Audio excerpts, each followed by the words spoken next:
This weekend, the GT4 European Series comes to Spa-Francorchamps. It is a mighty grid of cars, 47 in total, line up for the first of two 60-minute races. Huge variety across the brands. They have been to Zolder, to Brands Hatch and to Misano this season with a real spread of winners, and so we are looking forward to what should be a very competitive race indeed here. It's a rolling start, the cars making their way up towards the bus stop chicane. Pace car will peel in and then we will be underway to go racing. It is Will Tregertha, a double winner this season, who lines up in the Ginetta alongside the McLaren in the hands of Paul Rees. Paul moving from Carrera Cup GB and the Porsche Super Cup into GT4 racing this year. The second row, Moritz lining up alongside Stephane TRIBAUDINI, and as the lights will change from red, we will go racing any second now on the run down towards La Source. Who makes the best start? From the third row, Marcus Lundstras dives out in the Audi, and they dive down towards La Source with one of the McLarens, could have been Finlay HUTCHINSON's car, being squeezed towards the grass there. It's going to take ages for the ball to get round La Source, and then they plunge downhill on towards Eau Rouge for the first time. So Will Tregertha it is who leads the pack. Let's see whether he's going to be able to hang on to that advantage or whether or not Paul Rees is going to be able to go past him. And Rees does indeed go by in the McLaren. Somebody wide there looked one of the Porsches.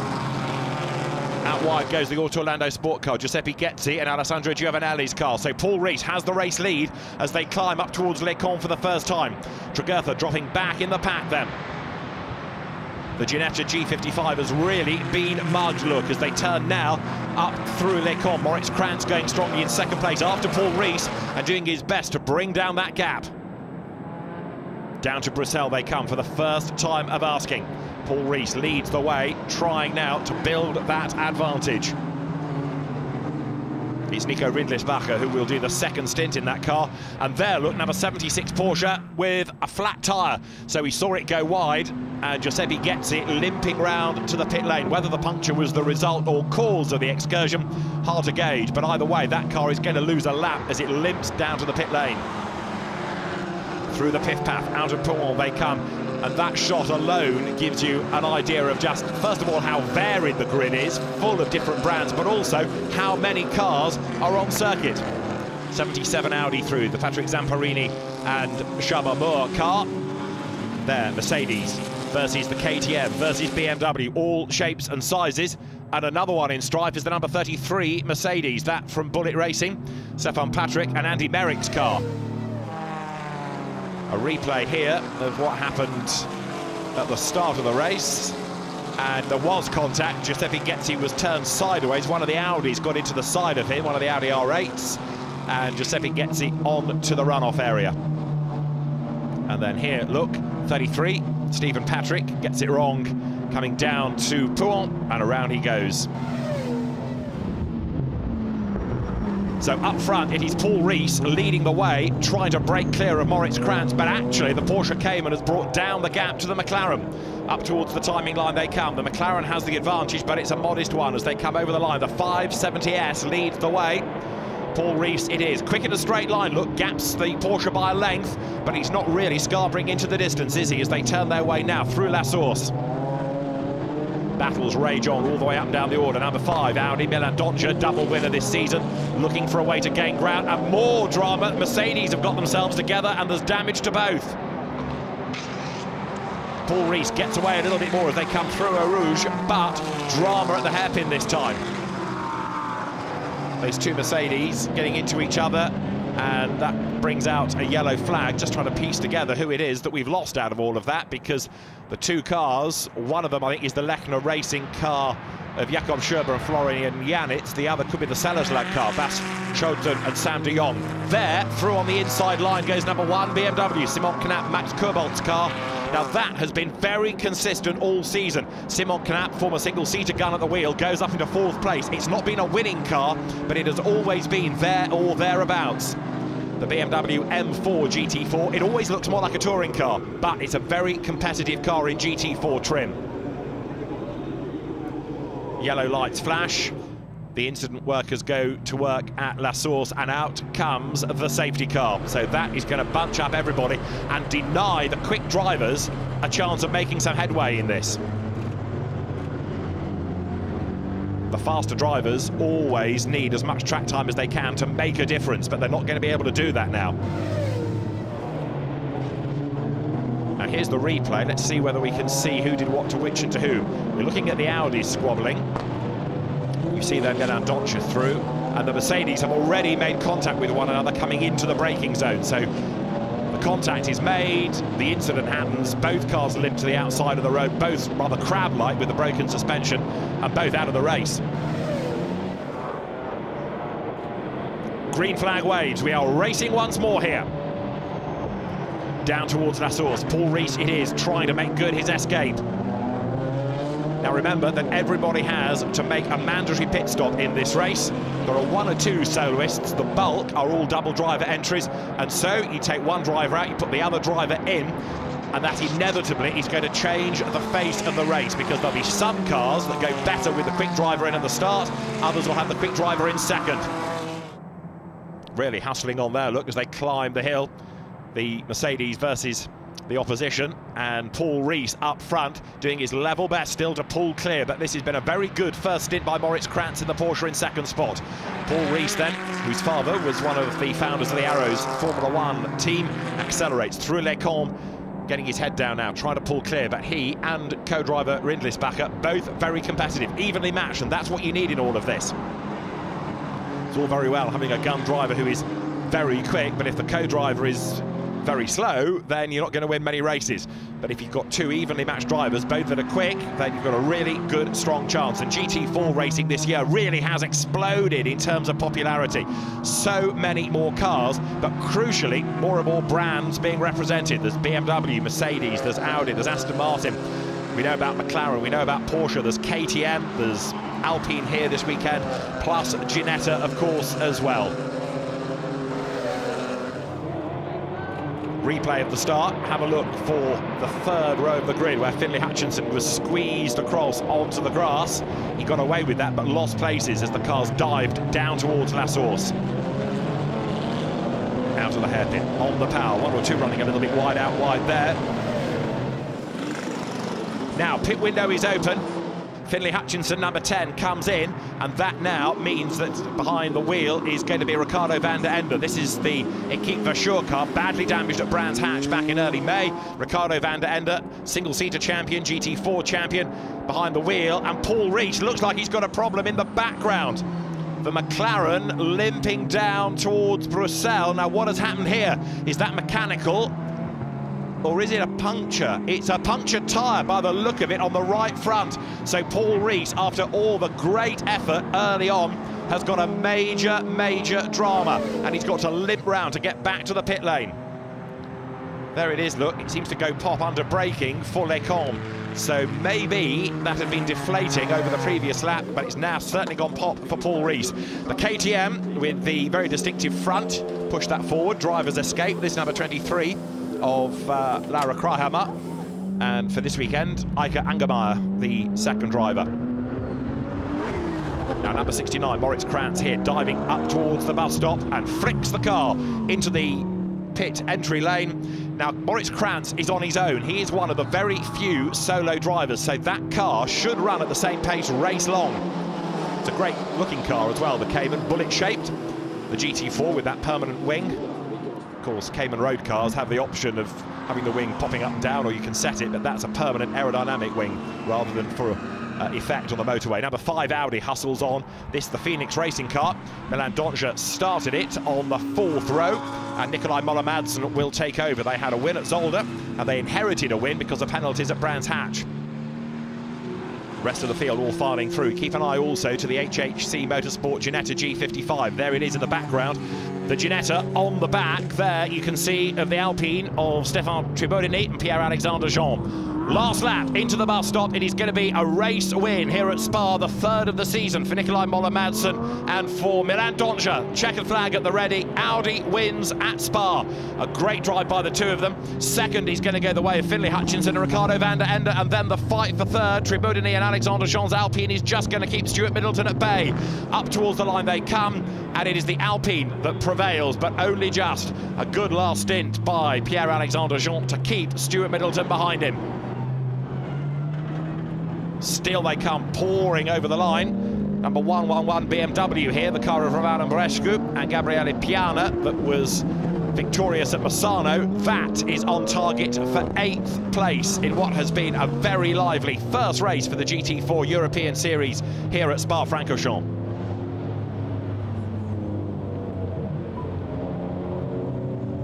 Great racing all the way through the field. Confirmation of the 3rd victory of the season for Milan Donja and Nicolai Moller-Madsen. Finlay HUTCHINSON and Ricardo Van Der Ende take 2nd, ahead of the Alpine of Tribaudini and Jean, with Tregertha and Middleton in 4th place. Well done to the Audi drivers. A 3rd win. It was a really good race. Didn't really have a good start at the beginning. Managed to come back to P6, and then Nicolai jumped in and he just did an amazing job from P6 to P1. I just need to thank the team as well, because they did just a great job with the pit stop as well. Yeah, and the championship is more important lately, so yeah, these points are really important for us. Yeah, I think a really good race. We really enjoyed it. Finlay did the start, so you can ask him how it goes, because it was a bit tricky with start. Yeah, at the start an Audi came across, but I managed to sort of get out of its way and avoid a collision. So after that we decided to start picking them off. Ricardo done an amazing job at the end of the race, getting us all the positions back that we lost. But no, it was a good race from both of us, I think. The drivers on the podium, race 2 coming up after the break.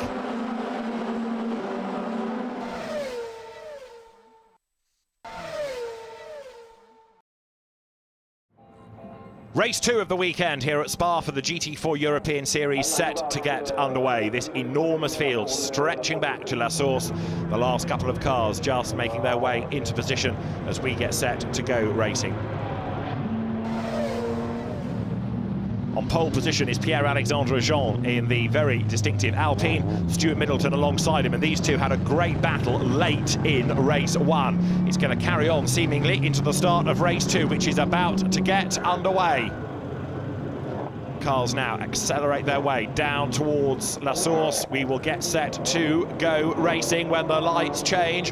Who is going to make the best start? Let's see. Alpine on the inside, Ginetta alongside, Nicolai Moller-Madsen gets boxed in the traffic, Ricardo Van Der Ende in the McLaren goes for the gap in the middle, but Stuart Middleton tries to go all the way around on the outside line. The reigning British GT4 class champion within the British GT Championship, Stuart Middleton, came out of Ginetta Junior Racing and now plunges downhill for the first time. 1 or 2 running wide, all over the grass, Ricardo Van Der Ende. That is very brave stuff, but he gets away with it as he's up to 3rd in the McLaren. The cars climb through Eau Rouge, then up Radion for the first time of asking. And there has been, perhaps inevitably, drama at the very start of the race. Number 112 BMW looks like it's going no further. Miguel Cristofau and Pavel Lefterov out of the race. There was another car involved in that as well, which I think was the Jean-Louis Jasper Jörg Wiebahn Audi. Contact them, 2 cars out of the race even before it's really got to the first corner. Everybody blasting their way through Les Combes there and looking very pacey indeed was the number 13 Porsche, the car in the hands of Philippe Becker and Marc Basseng. Marshals are hard at work at La Source trying to clear the circuit. The race director does not want to have to interrupt the race. He wants that to be clear before the cars get back round again. Marc Basseng, though, in the orange and silver Cayman, is going great guns up the order. Replay of the run out of La Source. Look at Van Der Ende being squeezed onto the grass, but he does not lift, keeps his foot in, gets himself up alongside and then past Nicolai Moller-Madsen, and that is very brave indeed.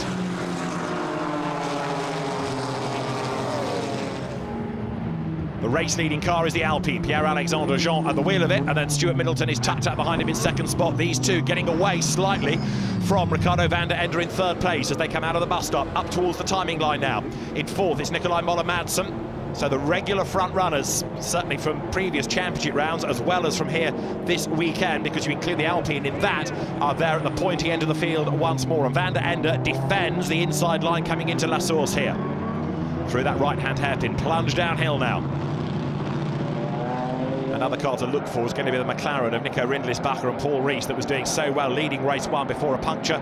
They got a 3rd at Zolder. Let's see what pace the car has. There it is going through La Source to try to gain ground. There's a rather smoky KTM there. That's 23, Eike Angermeyer at the wheel. And how did the smoke be caused? Let's see. Was there a bit of contact? Yes, possibly, because there was a real concertina effect going through the bus stop. The field pouring its way through the right and left of the pit path, being squeezed out wide a little bit there. The Eric Bouet David Loger Alpine, and way sideways up the curb there, the Lippert Motorsport Mercedes, Ivan Pereiras and Marcus Faverin, the drivers. 111 BMW thunders through as well. That's another very competitive car. Gabriele Piana working his way up from 44th on the grid. Out of the bus stop, Ricardo Van Der Ende is still so busy defending from the now triple winning Audi that he can't really go after the top two. They in turn come down towards La Source. A dive up the inside, Moller Madsen breaks as late as he dares, clatters up the inside of Van Der Ende. He goes through, he goes wide, but the McLaren can't really get the cut back. Let's have another look at it. The gap is there. Moller Madsen moves, Van Der Ende tries to come across, maybe a little bit half-hearted and a bit late, and just tries to cut off the gap, but by that stage Moller Madsen is committed, he's up the inside and he does go through. Nicolai Moller Madsen then gains a place just before we get to the pit window, so the leader is in. Pierre-Alexandre Jean comes down the long pit lane. This should give Stuart Middleton and Will Tregurtha in the HHC Motorsport Ginetta a chance now to build that gap. Effectively, they've got to treat this like qualifying laps, where the traffic gets out of the way ahead, just push like crazy, try and gain track position and then try to build a gap. Everybody has to make a pit stop at the same time, so it's not a natural quick as you can pit stop. There is a delta time you've got to adhere to. Through La Source comes the Ginetta then. It runs in the Silver Cup, this car, and it booms down now towards the Eau Rouge sequence at the bottom of the hill. In comes Eike Angermeyer to give way to Laura Kramer. Up goes the entirety of the front bodywork. Out clambers Eike, in will get Laura. And meantime, there is the Alpine back into the race. So Pierre-Alexandre Jean has now given way to Stephane Tribaudini, and the car is still ahead of the HHC Ginetta. Will Tregurtha now doing the chasing. The Alpine, a modern classic really. It's got all the throwbacks, that shape to the 1960s Alpine. There are plenty of them being built for racing purposes. There's quite a long waiting list for one on the road as well. Downhill turns, Will Tregurtha sawing away at the wheel. Now Ricardo Van Der Ende and Finlay HUTCHINSON's McLaren losing places coming into the bus stop, and then Van Der Ende into the pit lane. But I just wonder whether that car, with the knock it suffered at La Source, has suffered a fair chunk of damage. It may well now not be handling properly because of that contact earlier on. Along the pit straight it goes. Now, in terms of what's happening on track, could this be a race win for Stephane Tribaudini and Pierre-Alexandre Jean? They lead the way. There's the second place Ginetta doing its best to bring down the gap, but for the moment it seems as though Will Tregurtha does not have an answer. And just looking at sector times, it's creeping up. In fact, we're going to have the first GT4 win, I would propose, for an Alpine. Stop-go penalty there for 21. Frederic Ross was the man that started in that car. It is now Hakan Riknas behind the wheel, and out it goes back into the race. As there is 35 up towards the timing line. But look at the gap now that he's pulling over the Ginetta in second place. Will Tregurtha is dropping back, but the other car to watch is going to be the number 1 BMW. Yet again, it seems, Simon Knapp and Max Kobold are heading for the podium. Replay of the start. Have a look at the pole position Alpine, because it was all done very nicely indeed, this, by Pierre-Alexandre Jean to try and scamper away. Nicolai Moller Madsen, in contrast, got rather stuck in the traffic there.